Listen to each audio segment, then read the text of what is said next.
నమస్కారం అన్న. మీడియా మిత్రులకి, పత్రికా సోదరులందరికీ కూడా ఈరోజు మరి బడంపేట మున్సిపల్ కార్పొరేషన్ ఎలక్షన్ అయ్యి తర్వాత మేయర్గా ఎన్నికయ్యి 5 సంవత్సరాలు పూర్తి చేసుకున్న సందర్భంగా మీ అందరితో కలిసి మాట్లాడడం జరుగుతుంది. మరి ముఖ్యంగా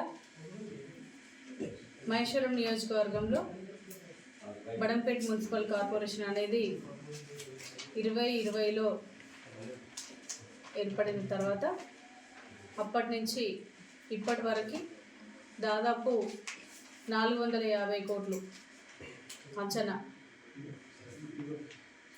అంత బడ్జెట్ తోటి డెవలప్మెంట్ యాక్టివిటీస్ చేయడం జరిగింది. దాంట్లో ముఖ్యంగా మెయిన్ రోడ్ వైడనింగ్స్,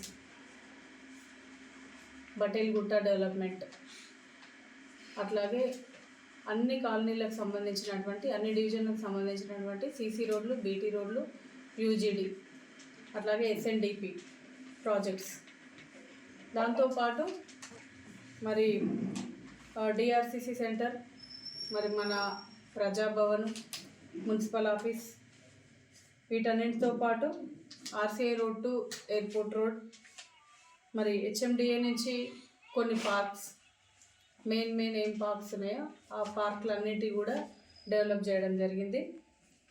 దాంతోపాటు పేద బడుగు బలహీన వర్గాల ప్రజలు మరి కరోనా టైంలో చూసినాం మనం ఎంత ఇబ్బంది పడ్డారో. మరి వారి కోసం కేటాయించినటువంటి బస్తీ దవాఖానలో ఎల్లవేళలా అందుబాటులో ఉండేటట్లు చొరవ చూపడం, మరి ఇంకా వాటితో పాటు సోషల్ యాక్టివిటీస్ ప్రజలకి ఎప్పుడూ అందుబాటులో ఉంటూ నిరంతరం రాజకీయంగా కాదు, ఒక సామాజికంగా 32 డివిజన్లకు సంబంధించినటువంటి గౌరవ కార్పొరేటర్లందరి సహకారంతో ఈరోజు బడంపేట మున్సిపల్ కార్పొరేషన్ని అభివృద్ధి పదంలో ముందంజలో ఉంచడానికి అందరూ సహకరించారు. వారందరికీ కూడా కోఆప్షన్ సభ్యులు, ముఖ్యంగా సీనియర్ సిటిజన్స్, వీళ్ళందరికీ కూడా ముఖ్యంగా పేరున హృదయపూర్వక ధన్యవాదాలు తెలియజేస్తున్నాను. ఎందుకంటే అభివృద్ధి అనేది ఏ ఒక్కరితోటి సాధ్యం కాదు. మరి ప్రతి ఒక్కరు కూడా మేము తీసుకున్నటువంటి బడ్జెట్కి తీసుకున్నటువంటి కార్యక్రమాలు ఏవైనా ఉన్నాయో అభివృద్ధి కార్యక్రమాలు, వాటన్నిటికీ కూడా సపోర్ట్ చేసి ఆ కార్యక్రమాలు ముందుండి నడిపించడంలో పాత్ర వహించినటువంటి గౌరవ కమిషనర్లు, అప్పటి నుంచి ఇప్పటి వరకు ఉన్న వాళ్ళు, సంబంధిత సెక్షన్లకు సంబంధించినటువంటి డిఈలు, ఏఈలు మరియు ఆర్ఓ అందరూ సంబంధించినటువంటి అధికారులందరూ కూడా సపోర్ట్ చేసి ఈ బడంపేట కార్పొరేషన్ని 2020కి ముందు ఎలా ఉంది, 2025లో ఎలా ఉంది మీరు చూస్తూ ఉన్నారు. మరి సపోర్ట్ చేసిన ప్రతి ఒక్కరికి కూడా ఈరోజు ధన్యవాదాలు తెలియజేస్తూ, నా యొక్క ఈ 5 సంవత్సరాలు చేసినటువంటి కార్యక్రమాల్లో గవర్నమెంట్ తరఫు నుంచి వచ్చినటువంటి ఫండ్స్, అట్లాగే ప్రజలందరూ కట్టినటువంటి ట్యాక్సెస్, వాటన్నింటితో చేసినటువంటి అభివృద్ధి ఒక ఎత్తు అయితే, గెలిచిన కొద్ది రోజుల్లోనే కోవిడ్ వచ్చి మొత్తం అందించినటువంటి మేయర్గా ప్రజలందరికీ కూడా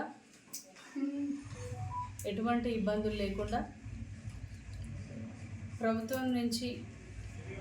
ప్రభుత్వం తరఫున ఒక వారధిగా ఉంటూ ప్రజలందరి సమస్యలు పరిష్కరించాలనే ఈ బాధ్యత తీసుకోవడం జరిగింది. పరిష్కరిస్తానని కూడా పైన ఉన్నటువంటి పెద్దలు ఎవరైతే ఉన్నారో వాళ్ళందరూ కూడా అనుకొని ఇవ్వడం జరిగింది. చేయలేని పని అంటూ ఏది లేదని నేను అనుకుంటున్నా. ఎందుకంటే కోవిడ్ ఎంత భయంకరమైందో మీకు తెలుసు. ఒక మనిషి ఇంకో మనిషిని చూడాలంటేనే భయపడ్డారు, ఒక మనిషికి ఇంకో మనిషి సేవ చేయాలంటేనే భయపడ్డారు.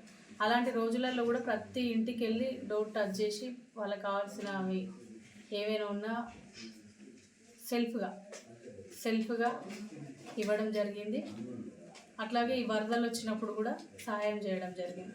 నిజంగా చెప్పాలంటే బడంపేట్ మున్సిపల్ కార్పొరేషన్కి గవర్నమెంట్ ఆఫ్ ఇండియా నుంచి 2022లో స్వచ్ఛత అవార్డు సాధించుకోవడం జరిగింది. ఈ స్వచ్ఛత అవార్డు సాధించుకోవడానికి ముఖ్య కారణమైనటువంటి శానిటేషన్ డిపార్ట్మెంట్ని తప్పకుండా అప్రిషియేట్ చేయాల్సిన అవసరం ఉంది. ఎందుకంటే స్వచ్ఛ సర్వేక్షణలో భాగంగా ప్రతి వీధిని శుభ్రం చేస్తూ వాళ్ళ ఆరోగ్యాల్ని సైతం లెక్క చేయకుండా మన కార్పొరేషన్కి మంచి పేరు తీసుకురావడానికి చేస్తున్న కృషిని మరి శానిటేషన్ డిపార్ట్మెంట్ కానివ్వండి, వాటర్ డిపార్ట్మెంట్, ఎలక్ట్రిసిటీ డిపార్ట్మెంట్, ఈ డిపార్ట్మెంట్లు అన్నీ కరెక్ట్గా వర్క్ చేస్తేనే మనం ఏదైనా సాధించుకుంటాం. అలాంటిది గవర్నమెంట్ ఆఫ్ ఇండియా నుంచి స్వచ్ఛత అవార్డు తీసుకున్నందుకు కూడా చాలా సంతోషం వ్యక్తం చేస్తూ దీన్ని కృషి చేసిన ప్రతి ఒక్కరికి కూడా నమస్కారాలు తెలియజేస్తున్నాను. లో కానివ్వండి, ఇప్పుడు కానివ్వండి, ఎమ్మెల్యేగా ఒకరే ఉన్నారు. వారికి కూడా మాకెంత బాధ్యత ఉందో వాళ్ళకి ఇంకా అంతకంటే ఎక్కువ బాధ్యత ఉండాలి. ఎందుకంటే గతంలో హామీ ఇచ్చినారు, అయిపోయిందని కూడా చెప్పినారు. గ్రీన్ జోన్ ఎత్తివేయడం జరిగింది, పర్మిషన్లు వస్తాయి, మీకు ఇల్లు కట్టుకోవచ్చు, ఎటువంటి బాధ లేదని చెప్పేసి లెటర్ కూడా చూపించడం జరిగింది. కానీ ఎందుకు కాలేదు? నాపైన ఎంత బాధ్యత ఉందో ప్రజెంట్ ఉన్న వాళ్ళపైన కూడా అంతే బాధ్యత ఉంటుంది. నేను నా డ్యూటీని ఖచ్చితంగా అది ఇంప్లిమెంట్ అయ్యే వరకు పోరాడతాను తెలియజేస్తాను.